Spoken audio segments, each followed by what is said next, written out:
Hi, I'm Deborah Rosen, founder of Good Citizen Dog. For the past 16 years, I've been living my dream, training and educating dogs and their humans using the science of canine behavior. I'd like to welcome you to Dog Dish, the podcast that will help you achieve peaceful living with your dog. Welcome to Dog Dish, everyone. I'm here today. This is Deborah Rosen. I should say that. And I'm here today with my co-host, Joe Barlow. Hello. Hi, Joe. Hey, Deborah. Joe and I just finished doing another podcast about exercising with your puppies. And Joe comes with some very interesting and unique background. Tell us your background, Joe. I am a kinesiologist here in Tacoma, and I've been working with folks. And a personal trainer. And a personal trainer, yep. And I've got a master's degree in sports medicine. And What's your undergraduate degree in? Exercise science. Right, okay. And we've been talking about how to work out your dog. Right? Yeah. Right. And we still have another podcast we'll be doing about how to work out with an adult dog. The first one that we did that's going to be published or should already be published by the time you hear this is about how to work out safely with puppies. So, and then we might also do one about senior dogs. I'm thinking. Yeah, thinking. That'd be an important topic to cover. I agree. But today, the subject of today's podcast is structured walks. Structured walks. Yeah. That's an ominous laugh, Joe. No, those of you who don't, some of you may know Joe and others who don't. Joe's got a great sense of humor. It's one of the reasons I love working out with Joe is because we work out and he kicks my butt, literally, but I have fun while I do it. Oh, and by the way, Joe is also our newest show sponsor. And one of the perks of being a show sponsor is that I get you to be my co-host on the show. That's more to my benefit and to the benefit of the listeners than it is to the sponsor. But at the same time, I think it works well for everyone. This works. Yeah, exactly right. Exactly right. Okay. So we're here today to talk about structured walks, the benefit of doing those. I think, those of us humans who walk and enjoy walking and have a practice of walking every day, maybe some of you even multiple times a day, understand the health benefits of that. But the thing I want to talk about today, and I think that the reason that I wanted to do a podcast about this is because it is a vital and important role with your dog. Doing a structured walk will do so many things to help your dog be a well-adjusted canine. Absolutely. Yeah, they need to get out and get some fresh air and get the blood pumping, get the heart circulating a little bit. And we're not meant to be sedentary. No, not at all. And even for folks who have a big backyard, and even folks like some of our clients who send their dogs to our daycare, some of them send their dog every day or multiple times a week. And that's great exercise too. And what we're going to be talking about today is the behavioral reasons for doing structured walks, not just health reasons, although those all alone are worth it, but there are very, very specific behavioral reasons to go out for a structured walk with your dog. Absolutely. So they need some stimulation. They need that, among other things. So we're going to take a quick break, folks, and when we come back, we're going to talk about structured walks. Dog Dish is sponsored by Porter's Pride, a raw premium pet food with meats and vegetables locally sourced in the Pacific Northwest. Porter's Pride will ensure freedom from allergies, healthy weight loss, an increase in energy, and a reduction in the amount of stool produced. Find out more, check out Porter's Pride at porterspriderawdiet.com. That's porterspriderawdiet.com. We're back, folks. I'm Deborah Rosen. You're listening to Dog Dish, and I'm here with my co-host for today, Joe Barlow. Hello. Hey, Joe. Thanks for joining me. We are talking about the benefits of structured walks with your dog today. And Joe, as an exercise specialist, knows that going on a walk is great for humans and as a dog trainer and behavior consultant, I know that it's equally important for dogs to go out on structured walks as well. Absolutely. Both humans and dogs need to get out and cover some distance. That's right. We're not meant to be in one place for extended periods of time. No, not at all. Even dogs that get a great deal of running around the house and in the backyard and at the dog park. You know, some of you come in and I say, some of my clients, I ask you if you're going on walks with the dog. And it's like, no, I take them to a dog park. And here's the thing, folks. Dogs need structure in their life. Without structure, they start looking for stuff to do. And you know, what happens during a structured walk is really important. And I want you to start thinking in those terms. And I'm going to outline it for you and help you understand why. And, you know, in the back of my mind, I have Joe here, who's a fitness specialist. And I know that it's good for you, too, to get out and walk with the dog. But what happens is this. You set things up so that you and your dog are forming a better bond. You are embarking on this structured exercise together, and the dog is learning to do so many things that he or she won't and wouldn't be able to do without it. Absolutely. Yeah, it's giving you time to practice these interactions and these situations with your dog and to learn how to work together as a team and kind of form a strong bond. That's right. Yeah. That's right. So let's start with at the very beginning, folks. You put a leash on a dog. This is a foreign entity to them. A leash creates something called fight or flight mentality. You're basically tethering the dog to you. And when a dog is tethered, it can bring up a lot of emotions for dogs. That is, primarily, I can't get away. So when things come toward me, I'm either going to get overexcited about them and behave badly, or I'm going to get fearful about them and behave badly. That's why it's so important to approach the leash and the start of the walk very carefully and very precisely. Right. So say more about that, Joe. Oh, no, he wants me to say more about that. Well, that's your specialty. Yeah, that's my specialty. Okay. So here's the thing. I mean, given that leashes are foreign to dogs in general, in terms of their general mentality, it's really important to help them understand that they are safe on leash and that they are expected to behave a certain way on leash. Sure. You know, one of the reasons I looked over to you is because I know that you did our advanced meet and greet class with Cato. My dog Cato has been through your advanced meet and greet. Tell people what is Cato? What kind of type of a dog is he? He's a black lab mix. What does he mix with? Rottweiler. Right. Yeah. Right. You know, and dogs that have varieties of different breed types in them, every dog's a little different. We all know that. But as a trainer, I know that probably in a much more profound way.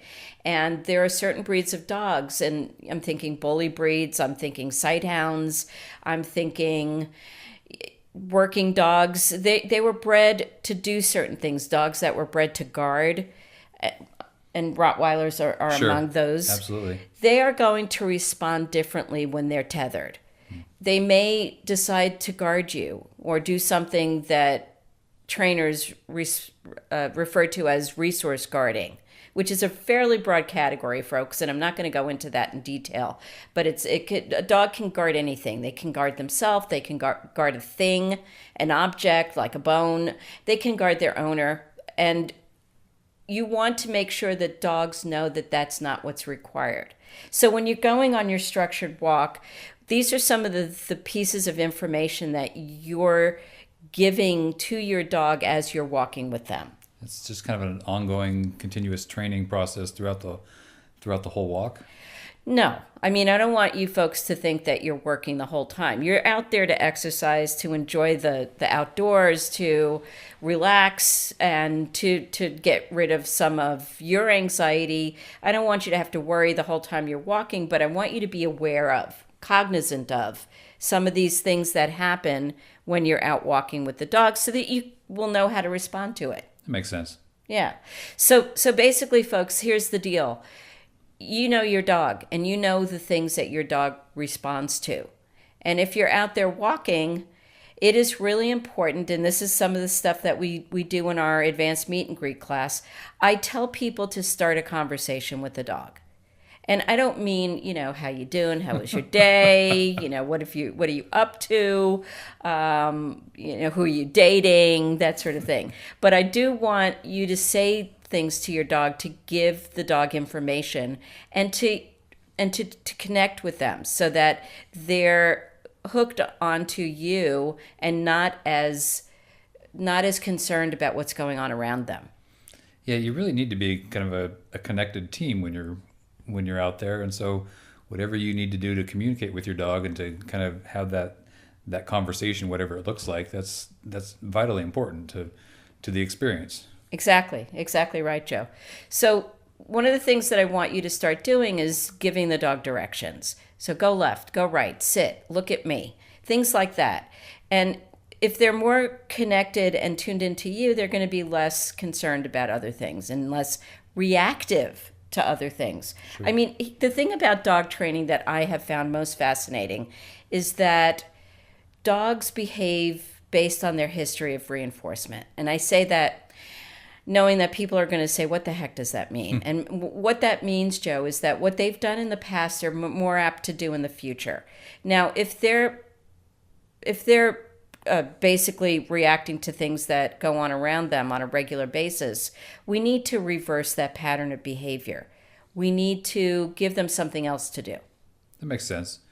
And it's partially just the fact that you're reinforcing that you're in charge of the walk and that you're going to take care of the dog, and they don't need to have those reactions. That's or those it. Fearful. Yeah. That's it, Joe. I mean, and that's the thing. I want the dog to understand that we're taking care of them, that they don't need to take care of us. Yeah, they don't have need to go protect. into a protective mode or a scared mode. That's right. You can't see me, but I'm shaking. I'm nodding. I am nodding very actively, vigorously. Thank you.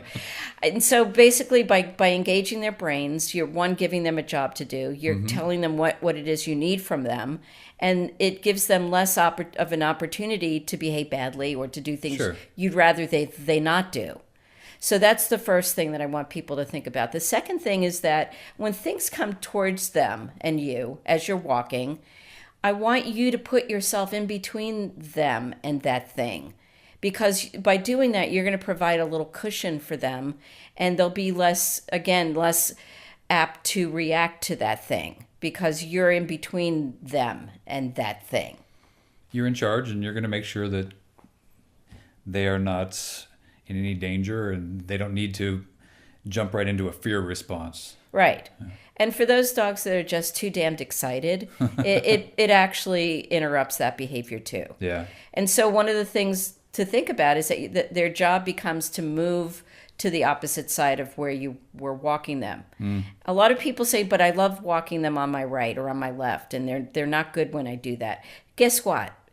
They're going to get better at it the more you do it. Yeah, it just takes practice. That's right. That's something that Cato does just without even thinking about it now. I give him a little signal, and he'll go to the left or he'll go to the right, and we move very well that way. Right. Excellent. That's right.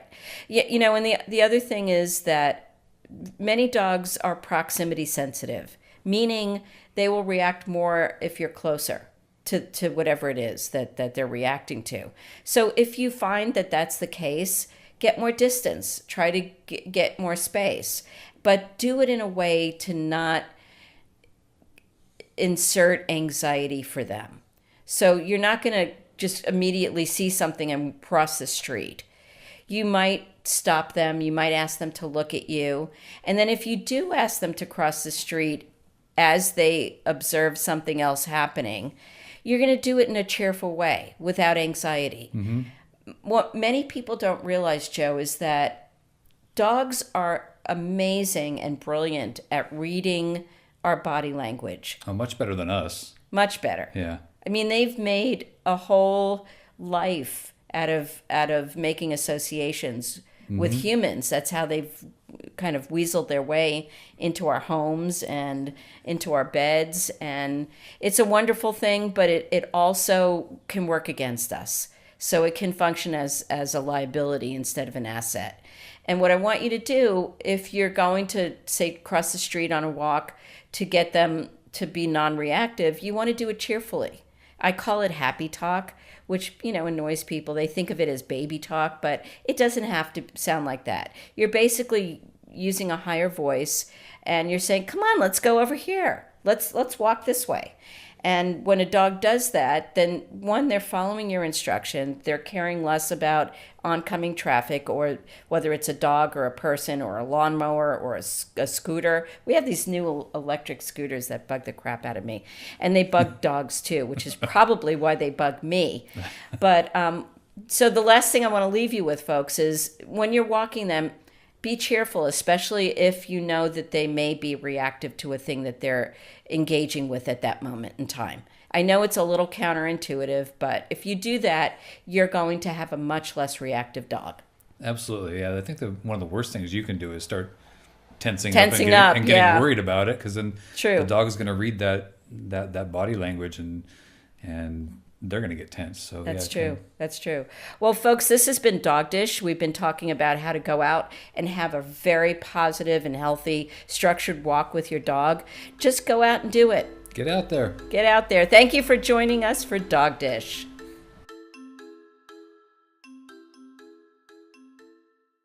Dog Dish is proud to welcome as our newest sponsor, Joe Barlow, a former client of Good Citizen Dog who believes everyone's dog should be their co-pilot.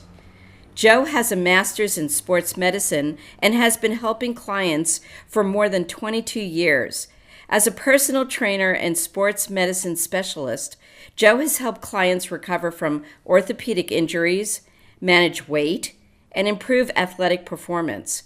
Call Joe at 253-359-0259. Again, that's 253-359-0259 to get 20% off your first set of training appointments.